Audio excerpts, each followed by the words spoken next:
o'clock on the 11 o'clock on the Thursday in summertime. So we definitely appreciate you making time. And first and foremost, we want to thank Shaun Phoenix for joining us. And our format, for those of you who are just joining us, is very simple and straightforward. And I ask our guests a series of questions. And our whole thing has been, our intention has been to be efficient with our time and with your time. And so with that said, we're going to jump right in. Miss Shaun Phoenix, would you first please introduce yourself to the people? Who are you?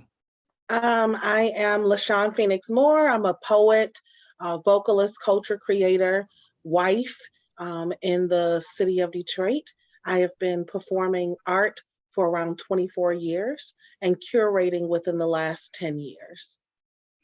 And for those who don't know, she's being very humble because her list of who she is could go on, but she's a very special person to a lot of people, a beloved figure, not just in the city of Detroit, throughout the state and other parts of the country. So it really is an honor for us to have her on. So thank you for making time. So we're going to jump into our format, kind of like inside the actor studio a little bit. And so the first question I'm going to throw at you is, what do you do? So currently, I do all the things. I am a coach and mentor for youth artists at InsideOut Literary Arts. I am the coach of the Youth Performance Troupe and the mentor of their youth advisory board. InsideOut has been around since 1995, helping kids to bravely create work in the world. And I am one of the local artists that have the opportunity to teach kids how to perform poetry, sell themselves as artists, advocate for their needs. And with the new role with the Youth Advisory Board, I get to help artists not only create programming that is youth-led, but also give them an opportunity to speak directly with the organization about what their specific needs are. They don't need a lot of old people making decisions for them, so we give them a lot of youth voice. So that's one portion of what I do. The second portion is that I am a culture creator. I've won a couple of awards with CultureSource, and my definition of a culture creator, as it relates to the work that I'm doing specifically in the city of Detroit, is creating very Black events that are filled with Black musicians, Black poets, Black dancers, Black visual artists, and giving them a main stage to be able to collaborate and do their work.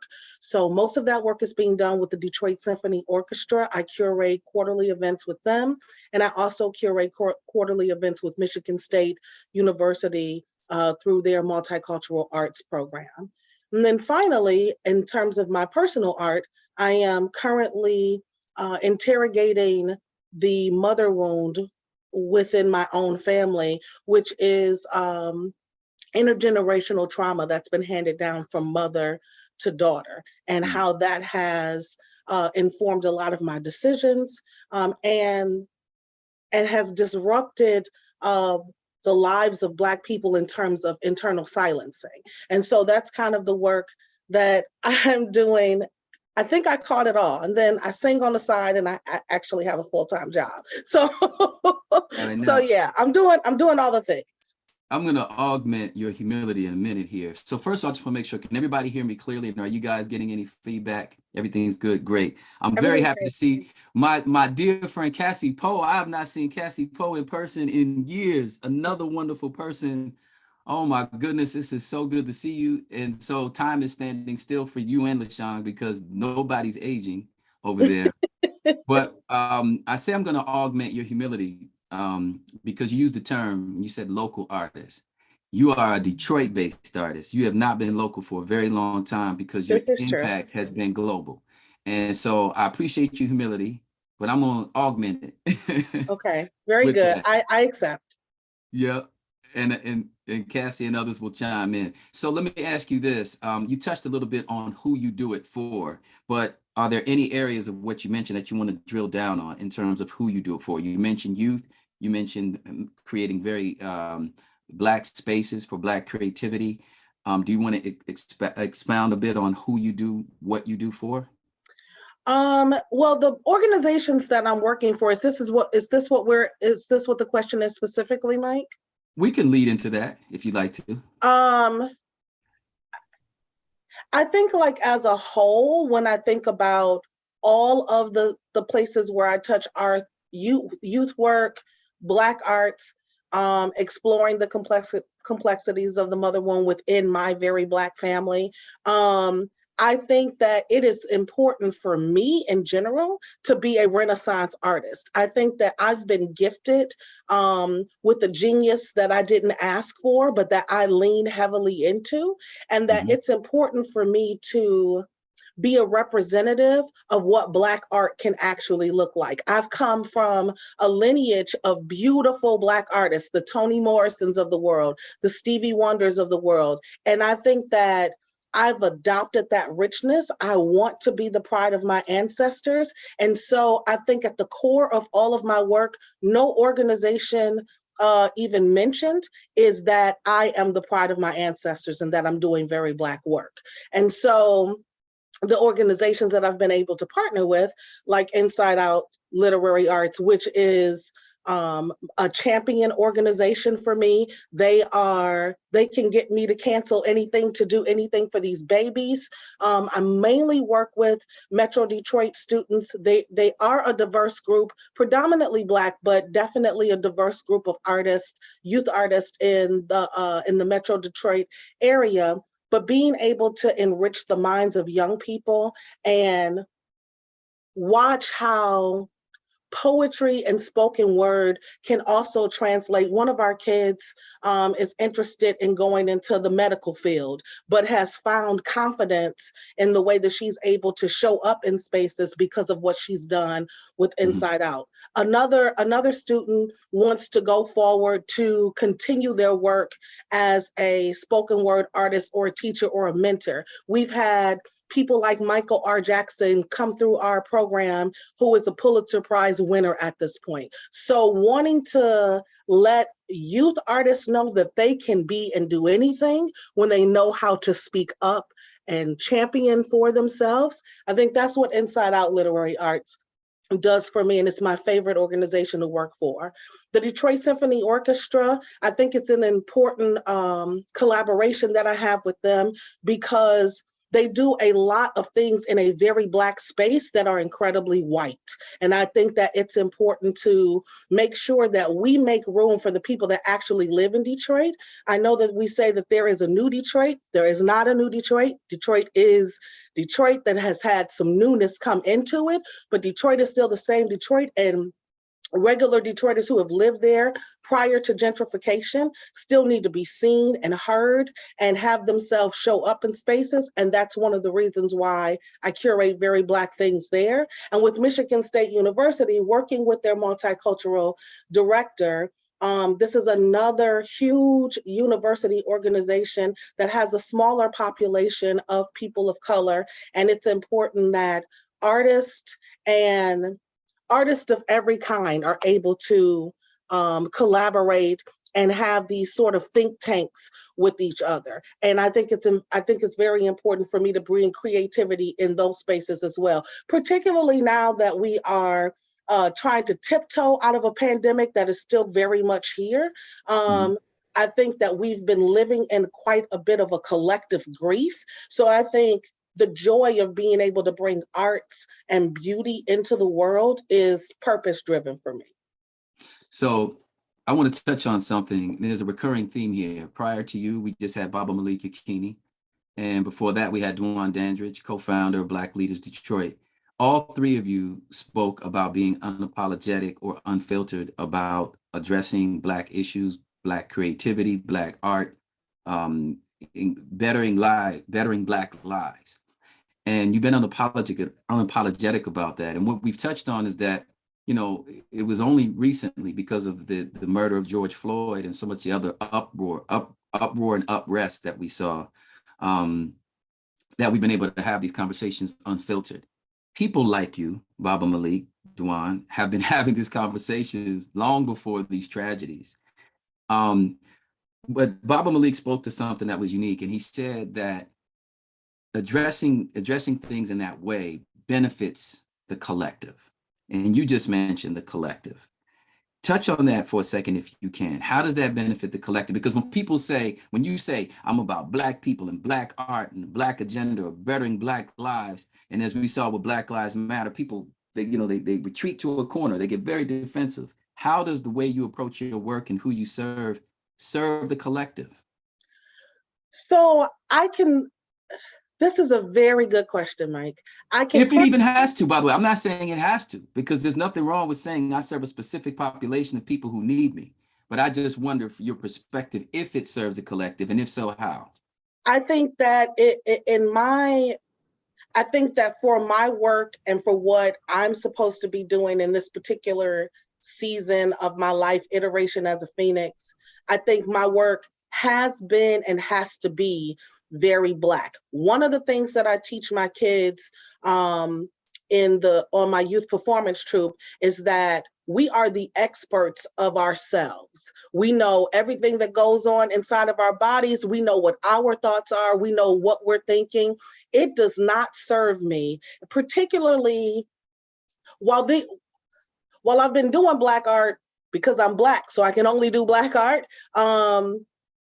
For these last 24 years, I think up under the former presidential administration, it became very easy for races other than white to really openly talk about how much they dislike Black.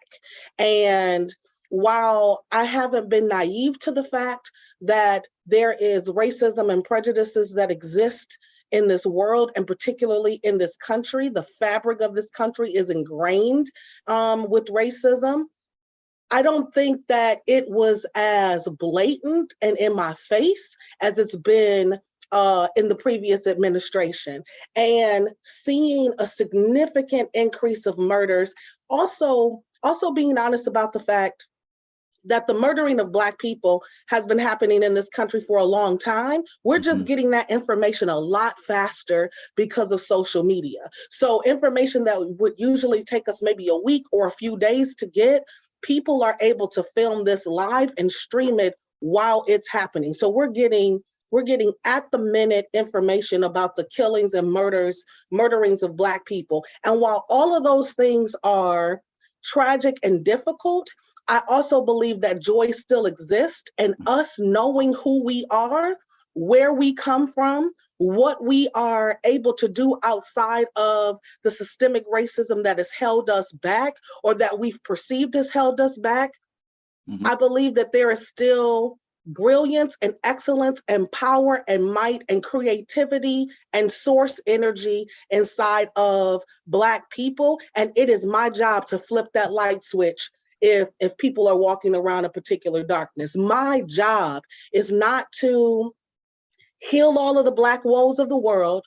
My job is only to flick a light switch on inside of the Black people that I am connected to, and that have the opportunity to experience me, and flip that light switch so that they know the genius resides inside of them as well. We are not the sum total of our trauma.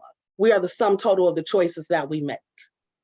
And I say that also by being married to a very white man. I am married to an extremely white man who also has had to recognize how very Black his wife is. He's not offended by it, and he's not offended by how his whiteness shows up in the world and how my Blackness shows up in the world. So it's not about the erasure of other cultures or other identities. I can't talk about what I don't know. I've never been white.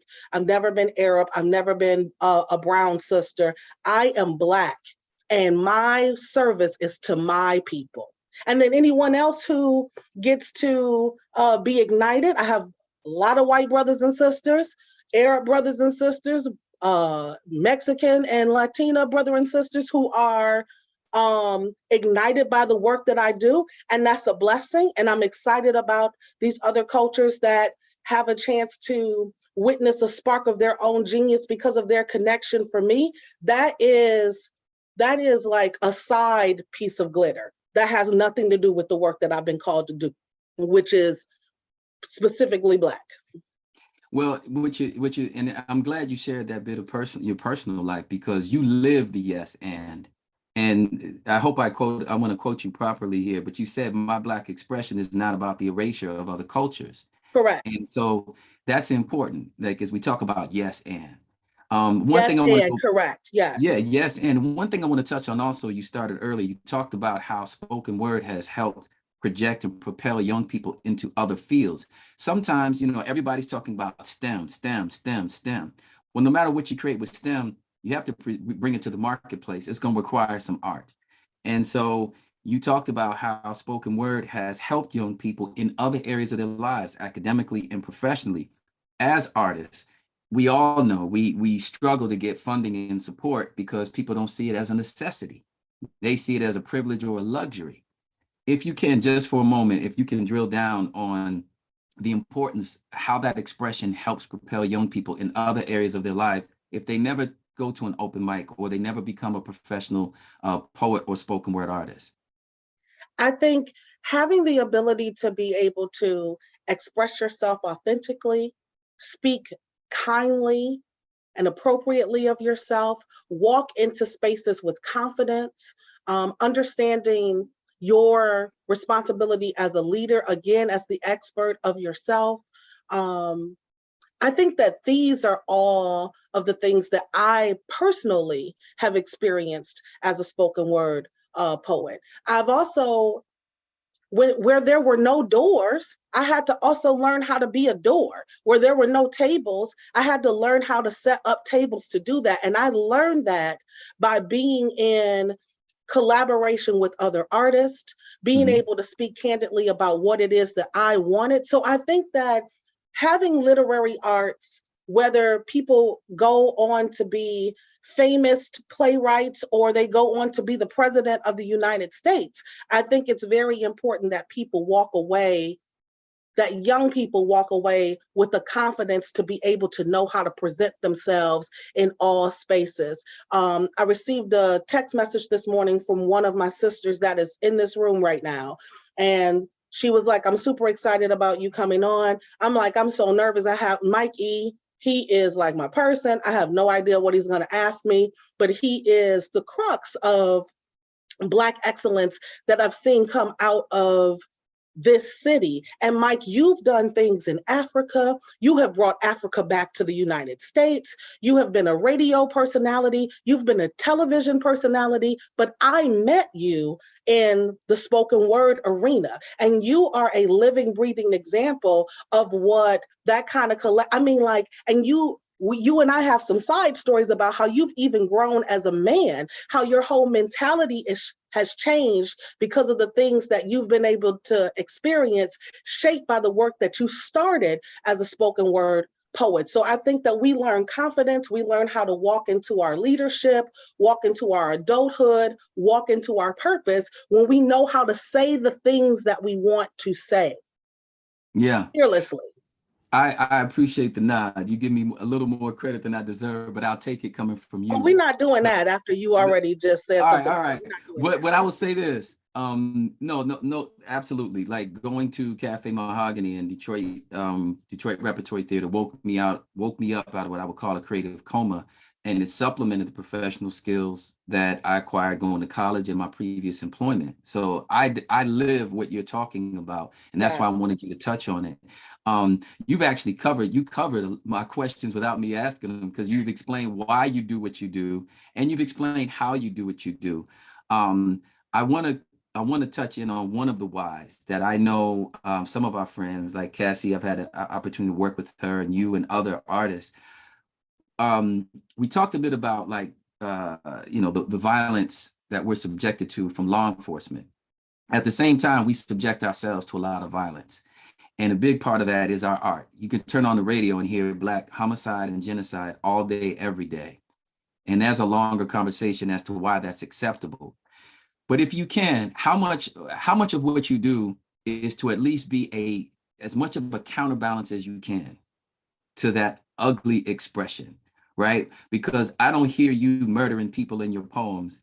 And I don't hear the young people coming out of Inside Out talking about how many people they shoot and how many, you understand what I'm saying? And I'm not knocking the reality of certain rappers or singers talking about what they're going through, but there's an abundance. I think we can all agree. There's a lopsided presentation. How much of what you all do as cultural artists and grassroots artists and working with people and well-known artists, how much of that is a counterbalance to that other narrative? It's 100% that. I think that the other beautiful thing about being a poet, particularly in the Detroit arts community, being an artist, being all of these hats in this community, is that there is a complete and total, like candidly, just a full-blown hippie vibe. It's a desired hope for some sort of utopian society for people of color. I have a couple of friends who are super activists. I completely appreciate them. They say things in their language like, let the struggle continue until we're free. However, it doesn't have to be struggle all the time. Joy does happen. We get to have joy. We get to have pleasure. We get to have luxury and satisfaction. We get to wake up one morning, Ice Cube style. Today, I didn't even have to pull my AK. I think today is a good day. You know what I'm saying? Like, we literally get to have days that are void of us needing to just feel like we have to struggle every single moment in life. And that is not, again, that is not to discredit or erase things that some of these rappers and performers may have actually experienced in their life that they want Absolutely. to glorify and rap about.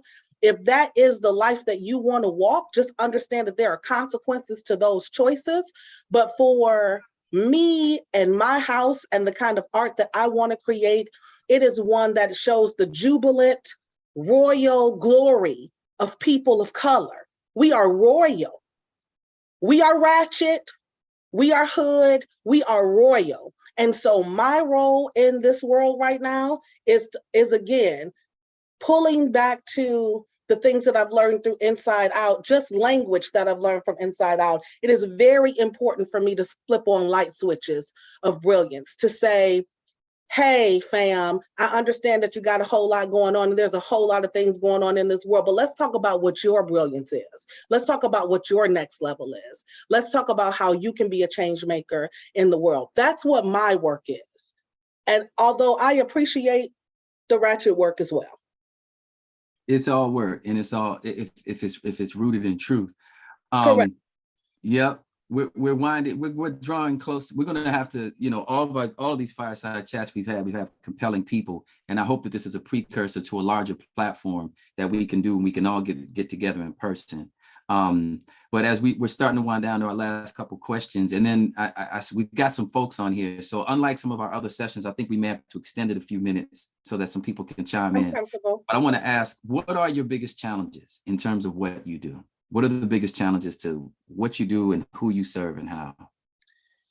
When I think about the work that I do with the kids, just wanting to make sure that our organization has enough money to fund dreams. One of the things that is beautiful about Inside Out is that we have an incredible executive director, Suma Rosen, and our programming director, Michelle Bolifer, who's actually on the line right now, who go out and champion these foundations in order to make sure that our kids have the tools that they need in being able to move forward. So wanting to make sure that foundations recognize that this work is powerful, that this isn't necessarily just hippie work, that we are, that arts are being pulled out of the schools and we need the artist in order to make the world go round.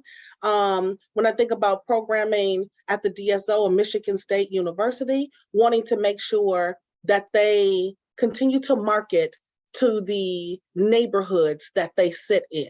I think it's great for them to bring in big dollars and white money from other cities, but y'all in Detroit, market to Detroit people. So just wanting to make sure that my people have access to the work. Accessibility, I think, is, when I think of challenges, it's wanting to make sure that all of the work is accessible to people, that people know that this work is here. So I think that would be the largest challenge that I think that I face and that I've seen the organizations that I work with face. Well, and you touched on, you said language, this lexicon we use has a lot to do with accessibility. Correct. We use these very generic terms like change, progress. Baba Malik talked about the way we disparage our children by calling programs for at-risk youth, Oh my goodness, yes. communities, inner city, all of these pejorative terms that have a negative connotation. So language is really important. I put up here that you said through Inside Out, our intention is to fund dreams. And I want to put in here for our notes about accessibility.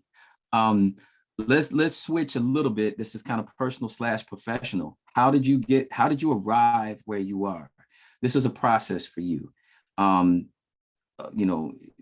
what was the process? How did you get where you are with all of these different capacities in which you serve and all this, the dynamic way that you show up in the world?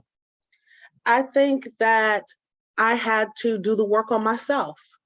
When I started off as an artist, I started off unread, crazy, emotional, coming out of an abusive relationship and only wanting to talk about that abuse.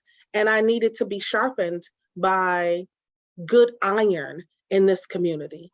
And I had challenges with attitude, with feelings of self-worth. I had to go through my own personal process to flip on my own light, have my light flipped on for the internal brilliance that I house. And when that happened, as with all great lights, like this big glorious sun that we're up under today, when people see that sun, they will flock to you.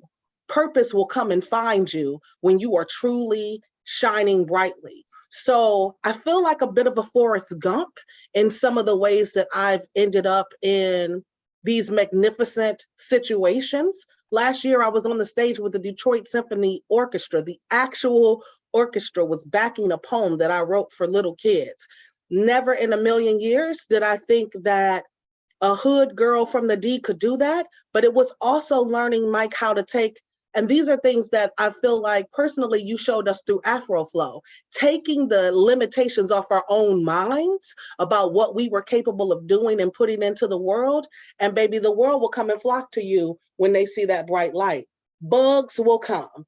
When they see you flying brightly, shining brightly like that, you can't help but attract all the things, good and bad. And so you have to know how to manage those things that are attracted to your bright light so that you don't become overwhelmed and that you don't become overwhelmed. You have to make the mistakes. You've got to take the risk. All of those things still equate to brilliance. I had a lot of failures before I got to all of this success. So I failed a million times. I'm still trying to flip my light, trying to flip my light on. So I think understanding the process of failure to get to that brilliance and not letting it break me down. There is a light inside of me, Mike, that I could not shut off if I wanted to. And whoever wants a piece of this light can get it. But I'm shining for the Black folks, though. I'm shining for Black people. So for those of you who are just logging on, this is the final of 5 fireside chats. It's part of a series of fireside chats with Mentor Michigan and the Michigan Community Service Commission. And the intention is to bring new voices, into this into the conversation as we're looking to heal our cities throughout Michigan and address issues that came to light, illuminated by Breonna Taylor, Ahmaud Arbery, George Floyd, and so many other unnamed folks. So that's what this is a part of. And this is really just the seed of hopefully something larger. If it is okay with the folks at Mentor Michigan and the Michigan Community Service Commission, I want to extend the session for at least 10 minutes, because I see some voices on here. I mentioned Cassie. I see the great Nandi Comer is still with us, which is huge. I appreciate you chiming in, Nandi. I know it was Phoenix and not me that brought you here, but I'm still glad you're here. So if it's okay with the Michigan Community Service Commission, I want to open it up if anybody wants to chime in with a question for Phoenix and or a comment based on what you've heard. You can come on camera or you can put something in the chat. I just need the thumbs up from the commission here. And I think absolutely. Let's continue. Awesome. Thank you, Jason. So who has a question and or comment for our illustrious guest? Hey, y'all, I just wanted to send a comment because I'm late for a meeting, but this is so important. I wanted to extend my gratitude for this event. I loved hearing Phoenix talk about her journey and how she sees her work. It is so important. And, you know, I just wanted to give y'all flowers. Thank you so much for this event. I hope y'all have a good last 10 minutes. Love y'all. Love you, Nandi. Thank you.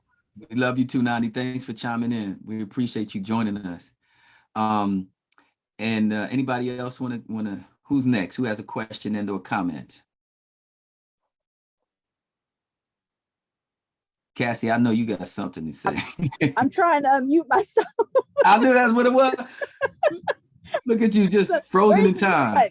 Phoenix, no, I got plenty to say about her. No, I've loved Phoenix since the day I met her, and she cussed me out outside of a poetry slam. So she knows all my love. I just want to say how proud I am of her. Which I don't know that I say it often enough, but I think she does amazing work in the community, especially with Inside Out and the kids. And I'm just so proud of you. Thank you, Cassie Poe. Fantastic. I'm gonna mute myself again.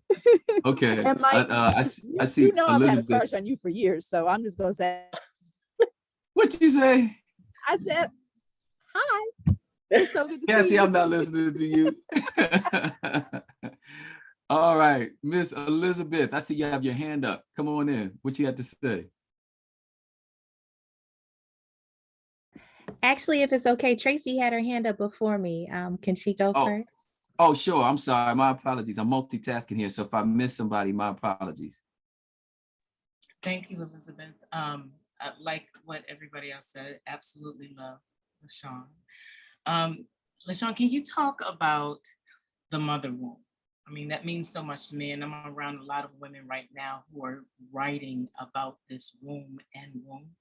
So could you share a little bit more about that? Briefly, my particular mother wound is not it is just the unlived experience of the mother being transferred down to the daughter. And I think that my mom had to give up a whole lot, or felt like she had to give up a whole lot. She didn't have all of this technology, all of these liberties that I actually get a chance to enjoy right now. So it's not about vilifying my mother.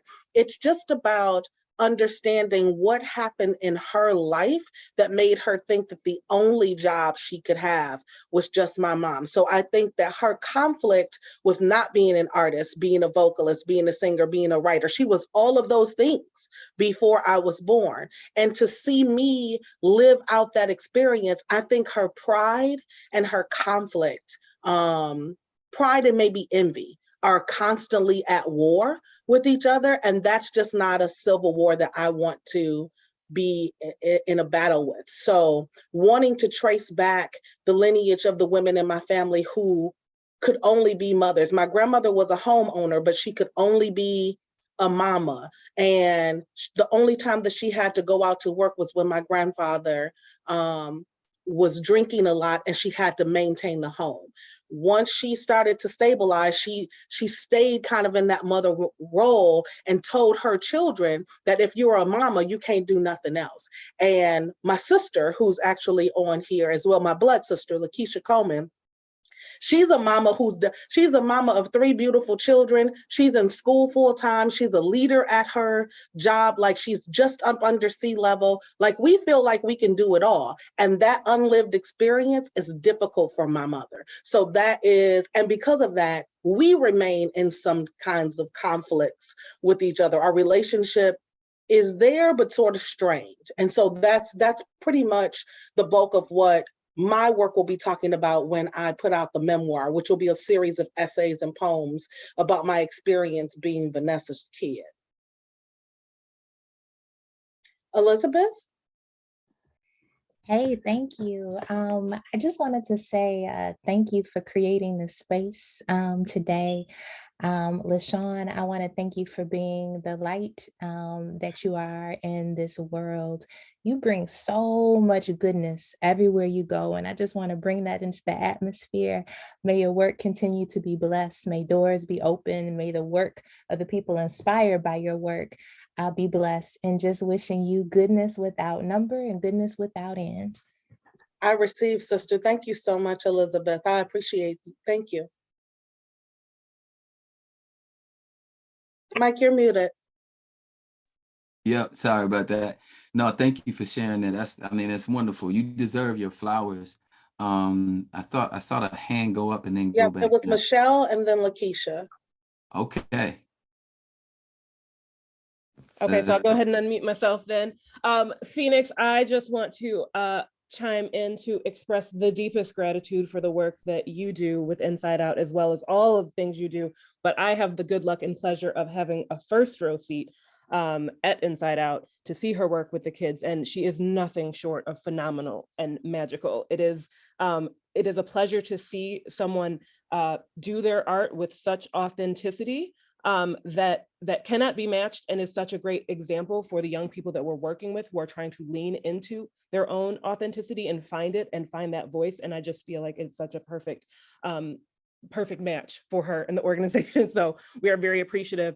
So thank you for that. And thank you for all the other work that you do at this mother wound exploration. I think is very important work in our community. And I think it's giving a lot of perspective to folks who really can grow from it, and we can kind of help heal our communities together. So I just want to say so much appreciation for the work that you do. And this has been a great opportunity. Thank you for putting this together, Mike Ellison. Oh, you're welcome. We've had some support with Mentor Michigan. So hopefully this is just the beginning of something larger.